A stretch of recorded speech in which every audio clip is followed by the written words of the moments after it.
শিল্পাঞ্চল সাভারের আশুলিয়ায় জুট ব্যবসা দখলকে কেন্দ্র করে ঝুটের গাড়িতে আগুন দিয়েছে সন্ত্রাসীরা। এ সময় ট্রাকটি ভাঙচুর সহ দুইজনকে পিটিয়ে গুরুতর আহত করা হয়।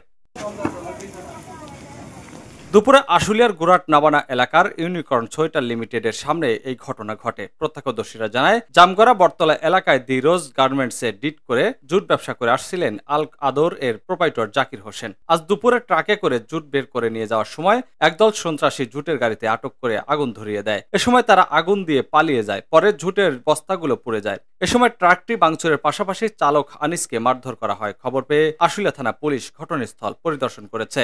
এ ঘটনায় জুট ব্যবসায়ী জাকির হোসেন মোল্লা, আমিনুল ইসলাম সুজনকে দায়ী করেছে। বিষয়টি তদন্ত করে ব্যবস্থা নেওয়া হবে বলে জানিয়েছে আশুলিয়া থানার উপপরিদর্শক এসআই রবিউল ইসলাম।